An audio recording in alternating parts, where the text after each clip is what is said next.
Welcome, everybody, to Web and Beyond Live. I'm Ray Sidney Smith, President of W3 Consulting and Managing Director of W3C Web Services, where we provide affordable WordPress and web hosting, domain registration services, and other web-related services for small business. And this is my time every week to come to you and talk about things that are happening in the digital marketing space for small businesses. And today what I want to do is talk about a few things. And so let's talk about what we're going to talk about. So today I want to talk a little bit about the COVID-19 pandemic impact on small business, give you kind of an update and my views on the matter. We're then going to talk about some of the news related to Microsoft and Adobe and other kinds of fun news there. And then I'm going to close out with a discussion on chatbots for small business because it's something that I think is really important and powerful and is not being talked about enough. And I just want to bring you all up to date in terms of how I view chatbots in the kind of the sphere for you all. So with that, let's get into the news this week regarding COVID-19. As you are probably aware, states had started to go through the reopening and the recovery process over the past several weeks, and now states are closing again. 12 states, as I'm aware from the latest news, are pausing reopening over the surge in the kind of southern states, right? 2.5 million people on Sunday were finally, were reported as having had confirmed coronavirus cases. 40,587 new daily cases were reported. And so Texas, Arizona, and Florida are the new epicenters as kind of southern states get pounced by the coronavirus wave. So with that in mind, what my real thoughts on this all center on is how does it affect small business and how is it affecting the small business economy? My thoughts actually harken back to several weeks ago when I was talking about the importance of recognizing the moment we're in, where small business is going to be impacted in a very large way. And I still see a lot of people with their head tucked under their arm, not really thinking that this is as bad as it is. So back in May, the Washington Post reported that more than 100,000 small businesses have closed forever as it relates to the nation's pandemic, and that was May 12th. I've been talking about this, for a month before that, how much this is going to be impacted. Well, last week, I think that was last week Friday, MarketWatch put out a story that said 41% of businesses closed on Yelp have shut down for good during the coronavirus pandemic. So here we are a full month later, and we're seeing that 41% of businesses on that are listed on Yelp have closed forever, which is a lot of retail. So obviously that makes a lot of sense, but all business as a whole, this is a real impact moment for us all to take heart to. So I want you all to start getting yourselves mentally and emotionally prepared for the digital transition. And as I've said before, this is not about getting rid of physical office spaces, physical retail, but learning how to spread your risk across the retail landscape, both in physical and digital, so that you don't feel compromised by one or the other. It may be that during economic downturns, or I'm sorry to say, like the next pandemic, that you have a digital experience for customers that can keep you afloat when one may be compromised. That is, physical experience may be compromised at some times, and your e-commerce may be compromised at some times, but the two of them should work in confluence to be able to help support you through downturns. So I just really feel like we need to think about this more holistically and and embracing it. And you're watching this now, so you're clearly at least a step ahead of competition in that regard. July 16th is the next time the US Census Bureau puts out their numbers for their retail sales report. And I'm looking forward to seeing what the advanced June retail sales report says, and I'll report back to you at that time. In related news, Microsoft has decided to permanently close its retail stores. So what they're going to do, in essence, is beef up their digital experience for customer support as well as technical sales and support. And in essence, they are doing away with the physical retail for 2 points. One is I think they got enough data from running their retail stores and they're just ready to make it a fully digital experience. I'm hoping that they bring more virtual experiences that aren't just web chat, where you're chatting with a technical support person, but they're doing more virtualization of logging into your computer, helping fix and resolve issues. And again, as a small business owner, that just saves a huge amount of time if you and your staff are not taking piecemeal information from tech support and having to try and implement their corrections. Then being able to just step in, make changes, and go on with your day is going to be really powerful. The second is they see the writing on the wall. Microsoft stores are like Apple stores in Main Street districts, retail districts, and malls. And to a great extent, retail has been impacted so heavily, they're just willing to cut their losses and close those stores in order to be able to keep up with the times. We are seeing this over and over and over again where retail, whether that be a yoga studio or an insurance office or whatnot, deciding to close their physical storefront and keep operations going in a virtual or digital experience. And so again, I can't harp on my soapbox enough to say that now is the time to be considering how are you going to transition from that physical space where you may not have even seen or had clients into a virtual space where your storefront, your web presence, as I like to call it, is the thing that people are going to be experiencing about your brand first on an ongoing basis, and certainly as a way to bring your current and existing customers into a place where they feel comfortable with engaging with you and with spending money with you on a regular basis. So just really consider that if Microsoft sees the writing on the wall, they have a heck of a lot more data about what's going on under the hood than we do. And I think they're making the right choice. And we'll see what happens with regard to Apple. They've temporarily closed stores in southern states because of the coronavirus wave that has hit those southern states, and we'll see what happens. But we really have to take that into account. Now, if we flip the coin and we talk about reopening, for those states that have decided to reopen, there are actually half a dozen or more states that are continuing forward with the reopening process. Those are mostly northern and midwestern states that see the coronavirus in a different stage than the southern states are seeing.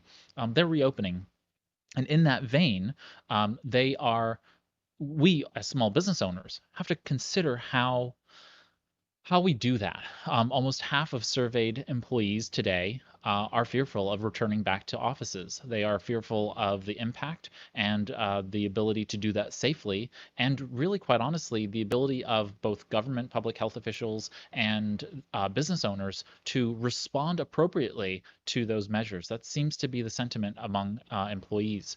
And I know as an employer how much I want to make sure my staff stays safe, and I'm sure that you do as well. So as you consider how you bring people back into play, I just want to bring to light Mark Cuban, who I follow on LinkedIn. Reshared a post from Laura Wiseman. I don't know who she is, but she shared this really interesting photograph, and I will put a link to this in the video notes. But she says, quoting her, "As organizations start bringing back employees into the physical workspace, they will need to understand that everyone's comfort level will be a little different. Employers won't want to discuss why some employees won't want to discuss why they feel a certain way about COVID-19, but the idea below or something similar could serve as a great visual indicator of how an employee wants to interact with others." And displayed in the image is actually three set of rubber wristbands, those little wristbands you have that are that you get at festivals and so on and so forth. And the first one is a green rubber band bracelet, and it says "Okay with hugs and high fives." The center one says is yellow, and they're yellow bracelets, and they say "Okay with talking but not touching." And then the third one is red, and it says "Hi, I'm keeping my distance." And so this is just a really interesting visual cue, such that your employees feel safe with coming into an environment where they don't need to have a discussion with others about their desire to either embrace and be close and kind of ignore the COVID-19 pandemic altogether. And then those who are much more concerned, and again, this is an employee issue, so there are HR regulatory issues involved here. If I have an underlying medical condition, I should not and do not need to share that to my coworkers. So the red band on my wrist would not indicate anything other than a preference, but I now feel comfortable in being shielded by my employer by wearing that bracelet, that people are not going to approach me and try to do those things inappropriately to my preference, because I have the bracelet on without giving any explanation to them about any underlying health conditions or preferences or anything else like that. It's just literally telling people what and how they can interact with one another. So that's just one example of many different ways in which you as a business owner can start to do that process of figuring out what can we do as small behavioral interventions, small employment based signage and so on and so forth that can really help to make it a safe environment, that if we are going to bring people back into the same space, how can we do this? I really think from a really baseline perspective, this is going to help not just with this particular pandemic, but with all kinds of other safety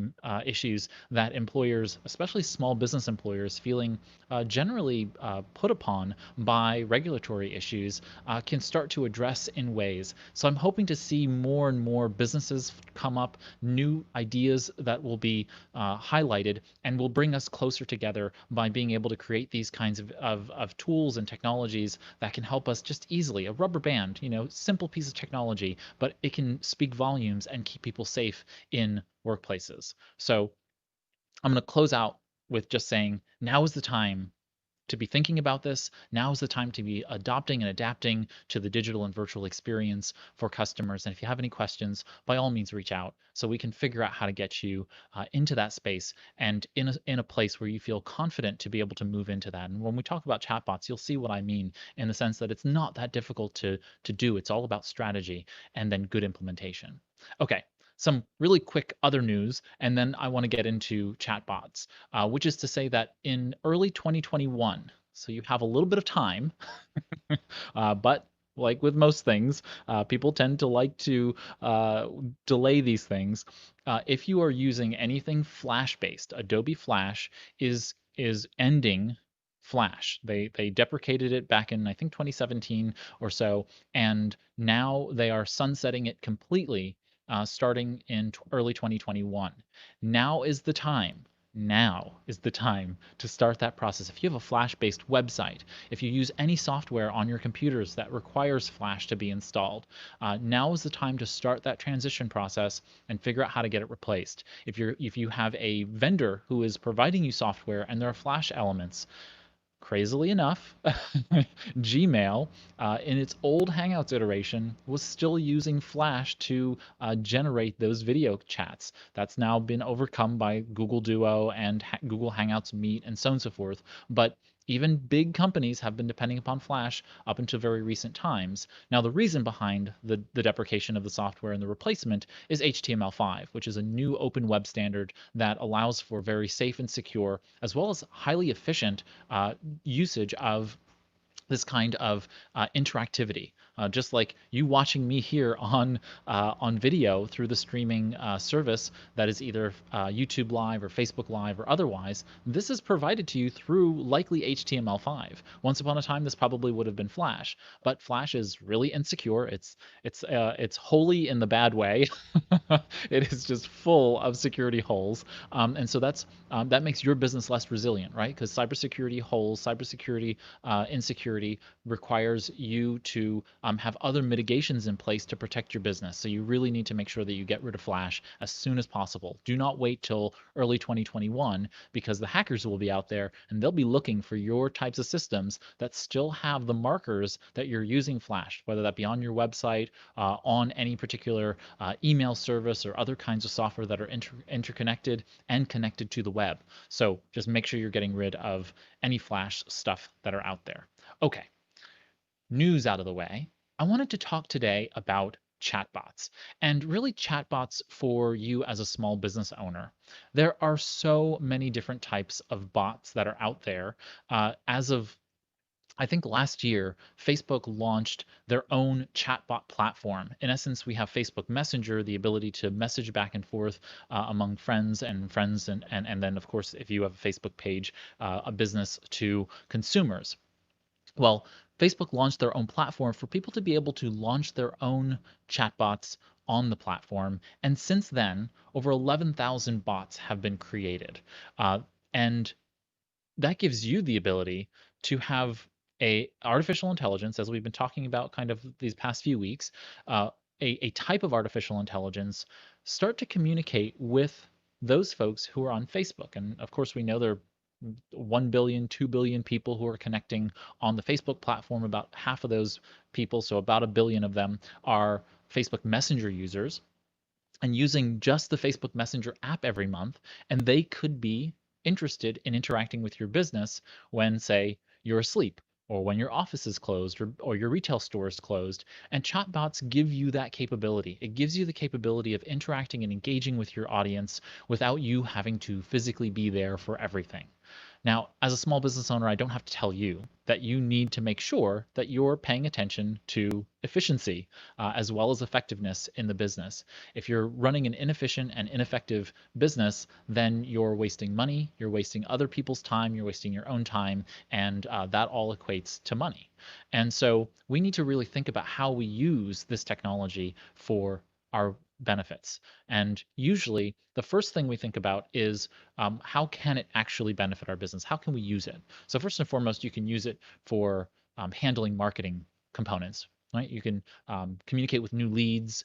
You can do some level of conversion, bringing people from an environment like Facebook or otherwise, where they land on your Facebook page, they open and engage in a conversation with the chatbot that then facilitates them to a website where you can convert them into an email subscriber or purchasing a product through some kind of funnel.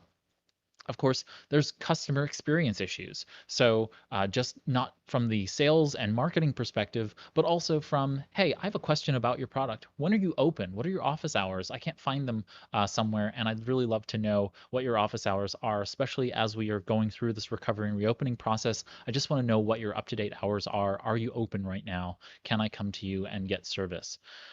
The next is, of course, the ability to get software developed that helps to streamline the business services. This is actually internally, you can be using chatbots that help you do things. There's actually a really wonderful scheduling assistant where you can tell the assistant, this is all on the Facebook platform and for all I can tell free, you can in essence say, remind me about my customer's birthday on June 30th.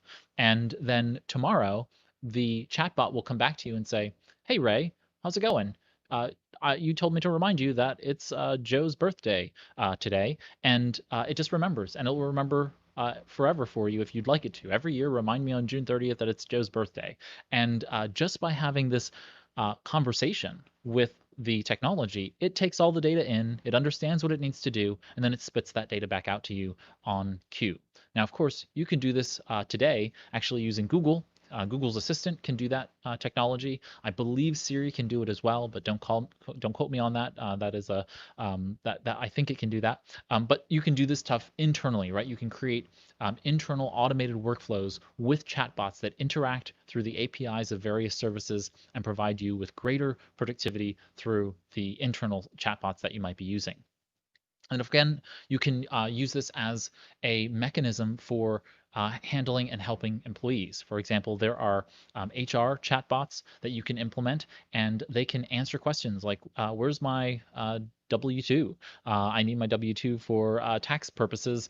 It can then say, oh, by the way, you'd log into this system and get access to your W-2 from there, so that you don't need to deal with those kinds of administrative questions. You can have the chatbot deal with those things. So there are a panoply of things that chatbots can do and can benefit your small business. So, you know, from, as I said, sales, marketing, customer experience issues, engaging staff, and engaging, of course, your own workflow systems and workflow automations. So next up comes to the point of what tools and technologies are out there and available to you to make that happen. And what I want to do is just talk about a few of them. I can't talk about all of them today, but I'll talk about a few of them, and I'll put links to all of these in the video description so you can see them and play around with them. And then I will close with a resource that will hopefully help kickstart the process for you. So let's start off with maybe the one that I have the least experience with, but I've heard the most about. And that one is Drift. And the reason I've heard so much about Drift is because Drift is kind of a platform. It's a marketing platform. It provides you not only with live chat, it has chatbots, it has video, so you can do video sales calls and send video email to people. It has email marketing platform and an automation platform to do automated marketing and so on and so forth. But inside that chatbot space, what Drift provides you is an ability for you to have on your website a small chatbot, and it just appears wherever you want it to be in whatever color you want it to be, and it looks like a little robot. It looks like a little 1970s style robot, and it pops up and you can train it to qualify leads when they arrive on your website. Okay, so you don't need to know any code. All you need to do is go into the system and tell it what you want it to do, and then it can say, as someone shows up, it says, "Hey, do you have any questions?" And we know that live chat on a website is very powerful. So a chatbot on a website that allows for what feels like a real-time response is also very powerful. And this can do things like, would you like to book a meeting with our sales team? And so it can interface with your booking system and your calendaring system and put new client, potential client meetings on your schedule. It can route conversations based on different rules. So it can say, hey, this person is asking about something that's customer service related. This person is asking something that's sales related. This person is a potential vendor who is trying to reach out to you, and will direct those conversations to the right people in, say, your CRM. So it can automate that into your CRM. It can send and execute an email to the right person, all those kinds of things. It's a very, very powerful tool, and priced for small businesses that have a budget for putting some money into these things. So just be mindful of the fact that some of these chatbots are free.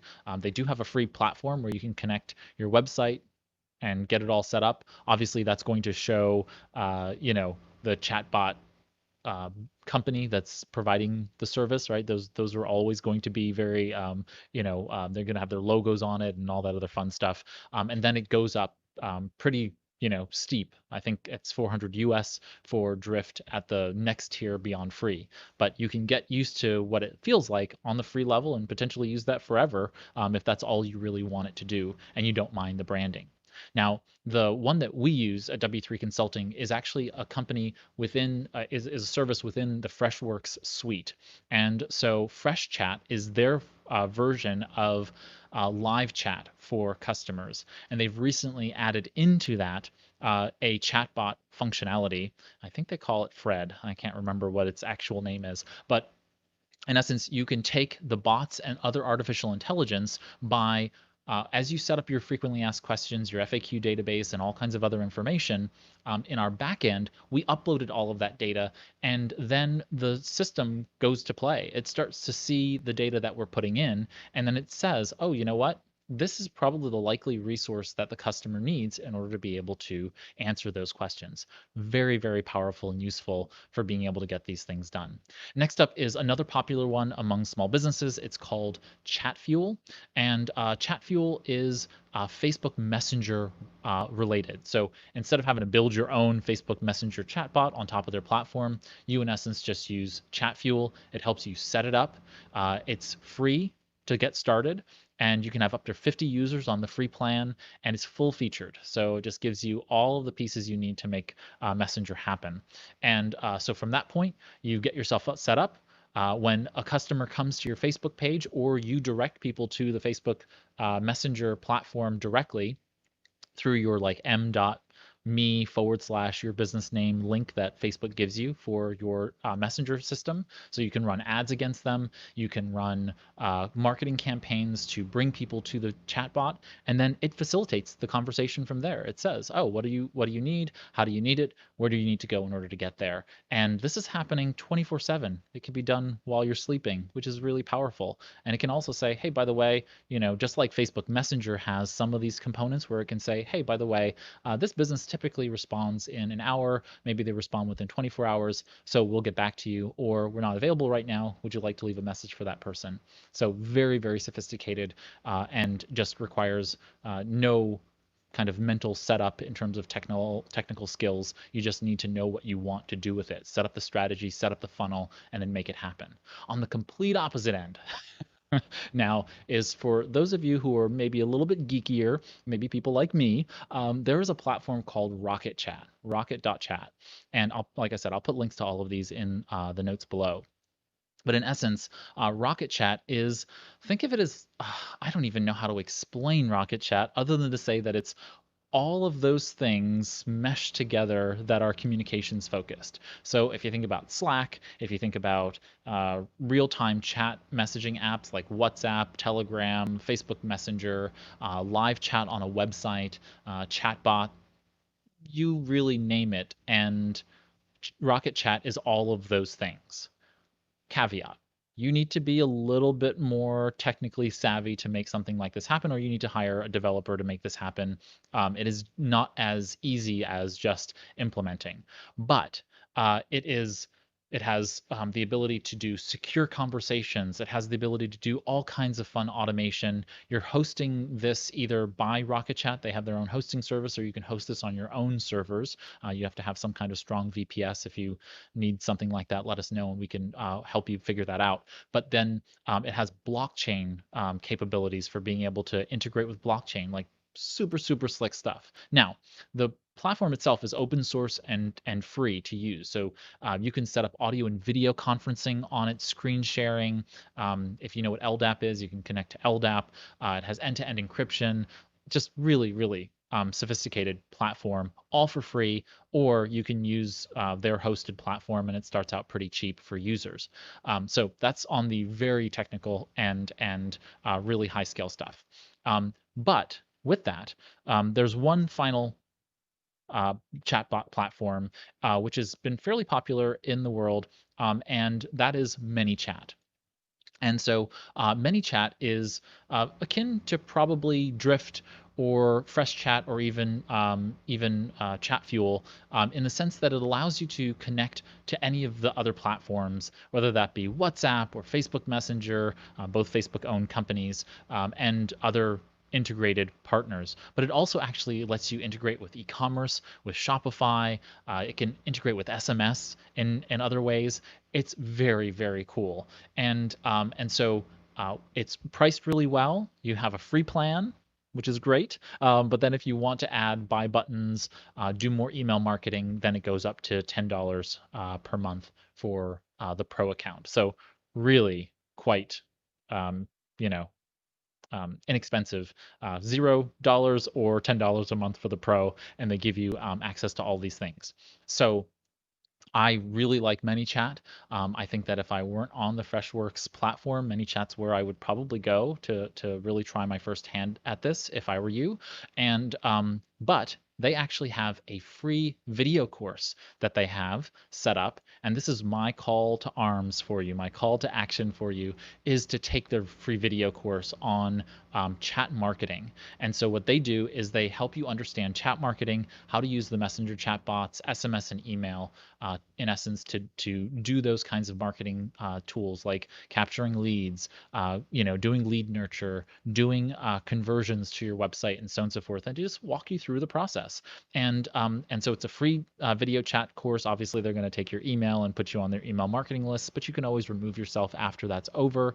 And it just really walks you through. It's a great course. It's very helpful for you to understand both the basics as well as more of the advanced messenger funnels that are out there. So I will put a link to that in the video below, and I highly recommend you check out that process as well.